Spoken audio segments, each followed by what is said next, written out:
Olá, tudo bem? Seja bem-vindo a mais um Romanos Comentado. E o capítulo de hoje é o capítulo 8. Então, antes, não se esqueça de curtir, comentar, compartilhar. Leve essa mensagem para todos. Essa leitura é muito importante. Tenho certeza que vai fazer muita diferença na sua vida, como tem feito na minha. Tá bom? E eu quero lembrar a todos que o livro de Romanos, todas as cartas, na verdade, né, elas não eram divididas em capítulos. Então existe uma sequência lógica de cada texto. Essa divisão, que foi muito bem-vinda, nos facilita identificarmos o local onde a gente quer falar sobre determinado assunto na palavra.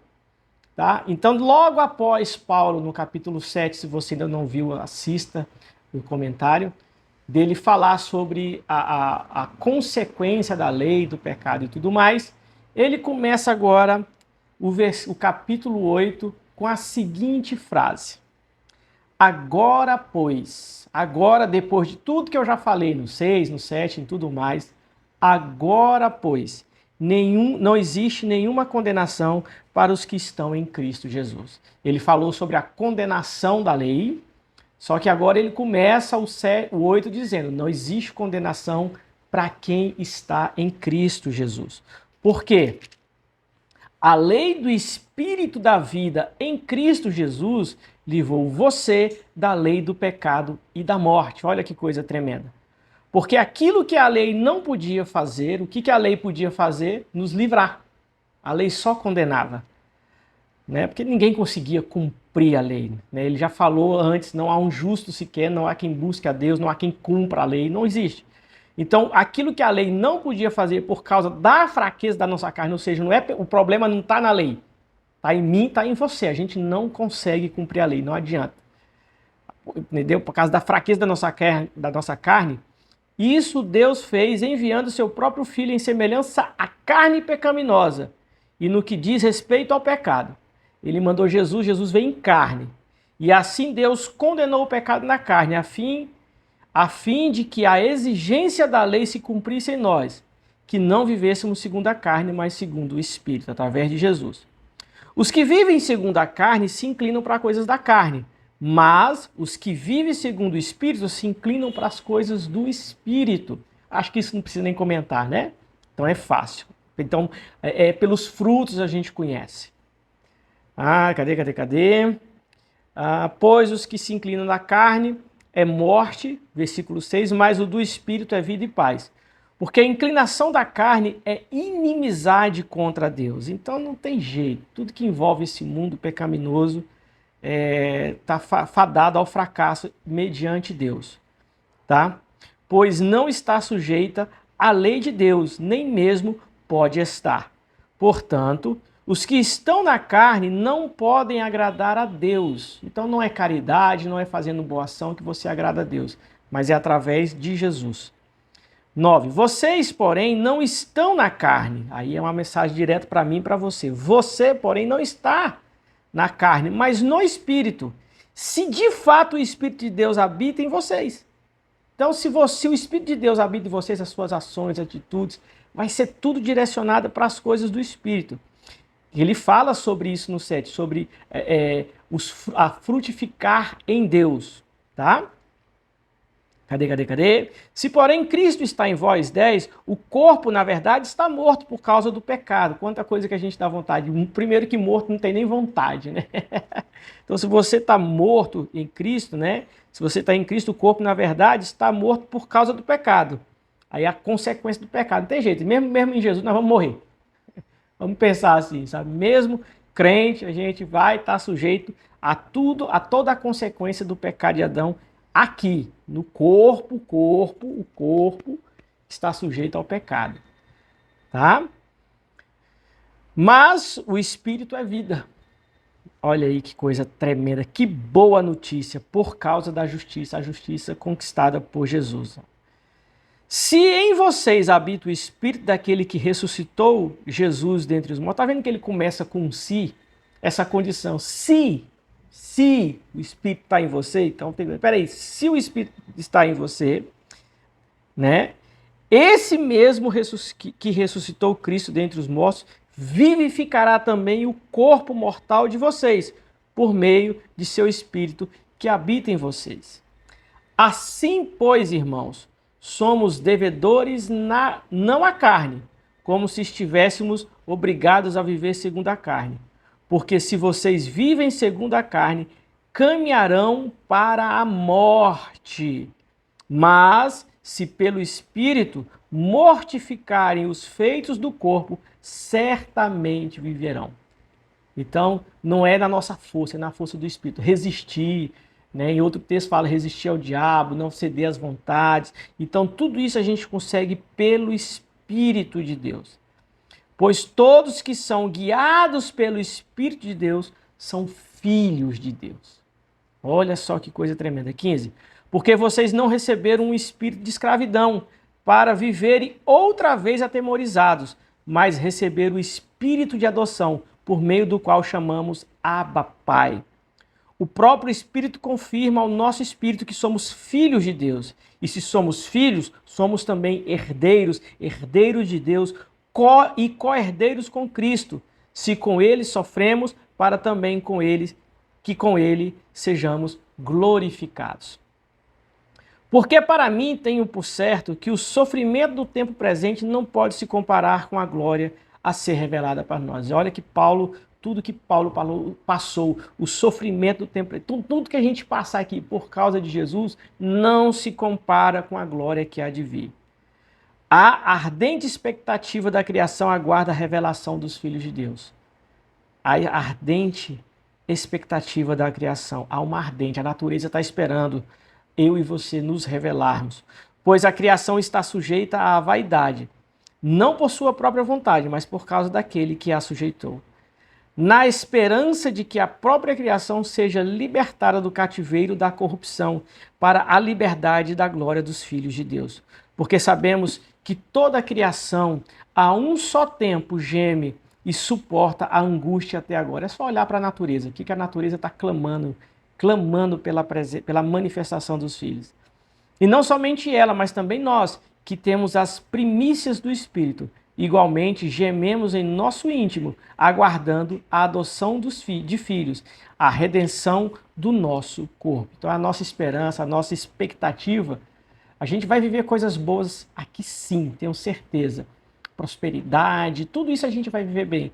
Mas a nossa esperança, o que nós realmente aguardamos é a redenção do nosso corpo, é o nosso encontro com Cristo. Porque na esperança fomos salvos, tá vendo? Na esperança, Jesus é a nossa esperança. Então nela nós fomos salvos. Ora, a esperança que se vê não é esperança. Pois quem espera o que está vendo? Mas se esperamos o que não vemos, com paciência o aguardamos. A gente não viu Jesus, a gente confia apenas nas palavras desse livro. Certo? Então isso é esperança. O que a gente vê não é esperança. Que esperança há no que a gente está vendo? 26. Da mesma maneira, também o Espírito nos ajuda em nossa fraqueza.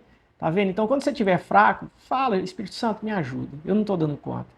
Ele nos ajuda em nossa fraqueza, porque não sabemos orar como convém, mas o próprio Espírito intercede por nós com gemidos inexprimíveis. Sabe aquela questão de você não tem palavras para falar, mas está lá no seu coração, o Espírito Santo vai traduzir para o Pai, vai levar para ele. Sabemos que todas as coisas cooperam para o bem daqueles que amam a Deus, daqueles que são chamados segundo o seu propósito. Então, como você ama a Deus, você confia a Deus, saiba que todas as coisas boas, ruins, todas elas cooperam para o seu bem. Talvez no momento a gente não consiga entender como que tal coisa, como é que isso aqui, como é que essa situação, nossa, aos olhos humanos é tão ruim, mas se você ama a Deus, isso vai cooperar, porque a palavra está dizendo que todas as coisas cooperam para o bem daqueles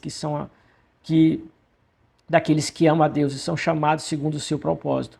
Pois aqueles que Deus de antemão conheceu, ele também predestinou para serem conformes à imagem do seu Filho, a fim de que ele seja o primogênito entre muitos irmãos. Então, antes da criação, quando Deus criou lá no Éden, ele fez o homem à imagem de Deus. Ele predestinou o homem para ser imagem. Ele falou, haja luz, terra produza, mas o homem ele fez a imagem e semelhança de Deus. Então, ele tinha um propósito, o homem. Ele predestinou o homem para ser imagem, né? E aos que predestinou, a esses também chamou, e aos que chamou, a esses também justificou, e aos que justificou, a esses também glorificou. Então, se você é a imagem de Deus, você tem um chamado. Então, ouça esse chamado, cumpra ele, porque ele te justificou e ele vai te glorificar. Que diremos então à vista dessas coisas? Se Deus é por nós, quem será contra nós? Meu irmão, você é justificado por Deus. Você tem algo valiosíssimo. Você tem uma mensagem, você tem algo muito forte. Então, se Deus é por nós, quem será contra nós? Aquele que não poupou o seu próprio filho, mas por todos nós o entregou. Olha só, lembra de João 3? Porque Deus amou o mundo de tal maneira que deu seu filho. Então ele entregou o seu filho. Será que não nos dará graciosamente com ele todas as coisas? Ele deu o seu próprio filho. Será que ele vai te negar um bem-estar aqui? Será que ele vai te negar o escape? Se Deus é por nós, quem será contra nós? Ele vai. Quem intentará acusações contra os eleitos de Deus? Não há acusação. O inferno não pode te acusar. Nenhuma condenação. Olha como é que ele começa o 8. Nenhuma condenação há para aqueles que estão em Cristo Jesus. É Deus quem os justifica. Quem os condenará? Sabe aquela coisa? Se vim te acusar, não, fala com meu pai. É ele que me justifica. Quem os condenará? É Cristo Jesus quem morreu. Ou melhor, quem ressuscitou, o qual está à direita de Deus e também intercede por nós. Ele é o único mediador, é Jesus. Ele intercede por mim, por você.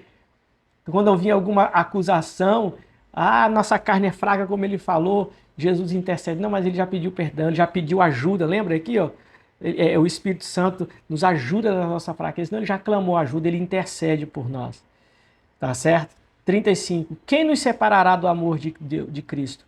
O que vai te separar? Você vai deixar algo separar você do amor de Cristo? Ele está te perguntando, será a tribulação ou a angústia? Você vai deixar a tribulação ou a angústia te separar do amor de Deus? Ou a perseguição? Perseguição não. Não deixa a perseguição te separar. A fome, quantas pessoas passam fome e reclamam, te afastam de Deus por causa da fome? Ou a nudez, ou o perigo, ou a espada. Não deixe nada te separar do amor de Deus. Como está escrito, por amor de ti somos entregues à morte continuamente. Fomos considerados como ovelhas para o matadouro.